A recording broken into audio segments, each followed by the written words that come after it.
क्या आप जानते हैं कि सायतामा ने सबसे पहले अपनी लिमिट्स ब्रेक कब की थी? और सबसे इंटरेस्टिंग बात, ये सब उसके बालों की वजह से हुआ था। तो भाई लोग, आज हम बात करने वाले हैं सायतामा की, यानी कि वन पंच एनिमे की सबसे इंटरेस्टिंग और कम लोगों को पता चलने वाली स्टोरी की। और इस स्टोरी के बारे में सिर्फ 1% लोगों को पता है। स्टोरी बहुत इंटरेस्टिंग होने वाली है, तो वीडियो को लाइक जरूर कर देना और चैनल पर नए हैं तो सब्सक्राइब कर देना। और साथ ही हमारा वेबसाइट का लिंक डिस्क्रिप्शन में है, तो जाकर जरूर चेकआउट करना। जैसा कि हम लोगों को पता ही है कि सायतामा राइट नाउ अभी फिलहाल टकला है, मतलब पूरे उसके बाल ही नहीं है, पूरा गंजा है वो। लेकिन आपको भी पता है कि वो हीरो बनने से पहले गंजा या फिर टकला नहीं था। अगर आपने सीजन 1 से वॉच किया है तो कंफर्म आप जानते ही होंगे। आज मैं आप लोगों को बताऊंगा कि सायतामा ने अपनी फिजिकल स्ट्रेंथ को कब ब्रेक किया था। और सबसे हंसी वाली बात ये है कि ये सब हुआ था सिर्फ एक मिरर और उसके बालों के चक्कर में। तो चलो शुरू करते हैं सायतामा की एक इंटरेस्टिंग स्टोरी।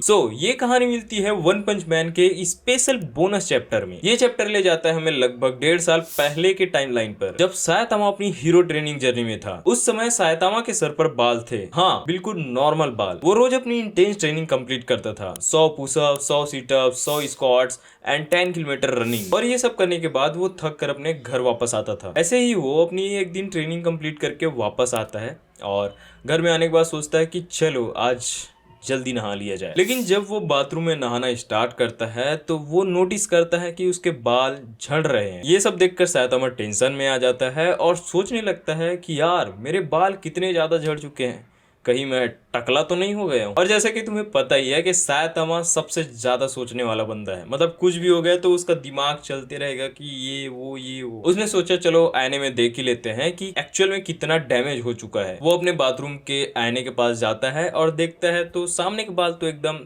ठीक लग रहा था, हेयर लाइन बिल्कुल ठीक है, कोई प्रॉब्लम नहीं दिख रही थी। लेकिन सायतामा को अब फिर से टेंशन होता है क्योंकि सामने तो सब कुछ ठीक लग रहा था, लेकिन वो सोचता है कि पीछे का क्या हाल है। और यहीं से शुरू होती है असली प्रॉब्लम। सिंपल सी बात है, एक आईने से आप अपने सामने का बाल देख सकते हो बिना किसी दिक्कत के, लेकिन अगर पीछे के बाल देखने हैं तो आपको 2 आईनों की जरूरत पड़ेगी, जिससे आप एक आईना सामने और एक आईना पीछे रखकर रिफ्लेक्शन के जरिए देख सकते हो कि पीछे का क्या हाल है। लेकिन सायतामा की प्रॉब्लम ये थी कि उसके घर में सिर्फ एक ही आईना था, वो भी बाथरूम में बस। अब तुम ही बताओ कि वो पीछे का बाल कैसे देखेगा, और सिर्फ एक आईने से पीछे के बाल देखना तो फिजिकली इम्पॉसिबल है, राइट। लेकिन भाई लोग, तुम भूल रहे हो कि सायतामा के लिए कुछ भी इम्पॉसिबल नहीं है। अब आता है वो लेजेंडरी मोमेंट जब सायतामा ने फिजिक्स को चैलेंज किया था। अब सायतामा डिसाइड करता है कि वो किसी भी तरीके से अपने सर के पीछे के बाल जरूर देखेगा, और वो देखता भी है। उसने अपने फुल स्ट्रेंथ और फुल स्पीड लगा दी कि पीछे का हिस्सा देखना ही है, और वो गोल गोल गोल गोल गोल गोल घूमता रहा जब तक उसे पीछे का हिस्सा प्रॉपर दिखाई नहीं दिया। हाँ, आपने सही सुना, सायतामा इतनी फास्ट स्पीड से घुमा कि टाइम और स्पेस दोनों को ही मैनिपुलेट कर दिया। एक नॉर्मल इंसान के लिए ये बिल्कुल इम्पॉसिबल है, लेकिन सायतामा ने अपनी फिजिकल कैपेबिलिटी को इतना ज्यादा पुश किया कि उसने फिजिक्स के लॉ को तोड़ दिया। इमेजिन करो कि वो इतनी ज्यादा स्पीड से घूम रहा है कि वो लाइट रेस को भी कंफ्यूज कर पाया था और अपनी आंखों से अपने पीछे के बाल देख पाया था। और यही है असली सुपर स्पीड। और एग्जैक्टली यही वो मोमेंट था जब सायतामा ने पहली बार अपनी लिमिट्स ब्रेक की थी और उसे पता चला था कि वो अपनी फिजिकल स्ट्रेंथ से और ऊपर जा सकता है। और यही था उसका पहला ट्रू बैक थ्रो। क्या पता ये वही मोमेंट था जब उसके बॉडी ने पहली बार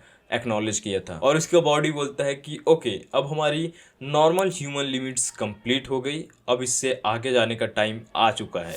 ये स्टोरी थोड़ी सी फनी मोमेंट लग सकती है, लेकिन एक्चुअल में ये बहुत ही ज्यादा डीप मीनिंगफुल स्टोरी है। पहली बात, सायतामा की हेयर लॉस एक्चुअल एक सिंबॉलिक रिप्रेजेंटेशन है उसके ट्रांसफॉर्मेशन का। और तुम्हें भी पता है, जैसे जैसे वो स्ट्रॉन्ग बनता गया उसके बाल गायब होते गए, मतलब वो टकला होते गया। और यही दिखाता है कि कुछ पाने के लिए कुछ ना कुछ का सेक्रीफाइस करना पड़ता ही है। और दूसरी बात, हम हेयर लॉस को एक छोटी सी प्रॉब्लम समझ सकते हैं, लेकिन यही उसका लिमिट ब्रेक करने का एक कारण बन गया था। और किसी ने सही कहा है कि छोटी छोटी चीजें ही हमें हमारे लाइफ में ग्रो करने के लिए इंकरेज करती है और हमारे लिमिट्स को ब्रेक करने के लिए रेडी करता है। और तीसरी बात, सायतामा का प्रॉब्लम सॉल्विंग अप्रोच देखो, वो हार ही नहीं माना कि अब एक ही आना है तो पीछे का बाल कैसे देखो भाई, मैं घूम डालूंगा लेकिन देखूंगा जरूर। एक ही मिरर है, कोई बात नहीं, मैं फिजिक्स ही तोड़ दूंगा। और यही है असली डिटरमिनेशन। और सबसे इंपॉर्टेंट बात कि ये सब चीजें बताती हैं कि सायतामा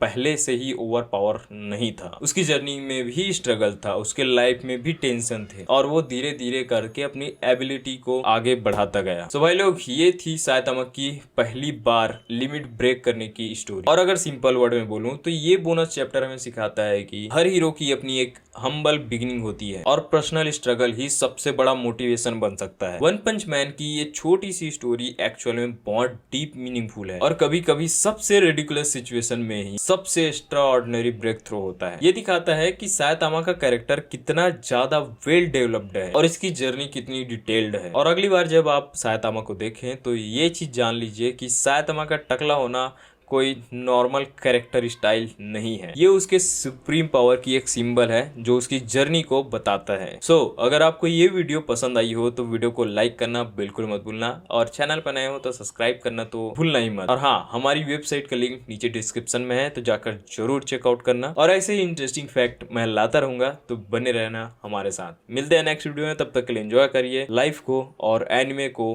देखते रहिए और खुश रहिए। बाय। लाइफ में तो सबका स्ट्रगल है, चाहे हमारा हो चाहे तुम्हारा। बात सही है कि नहीं?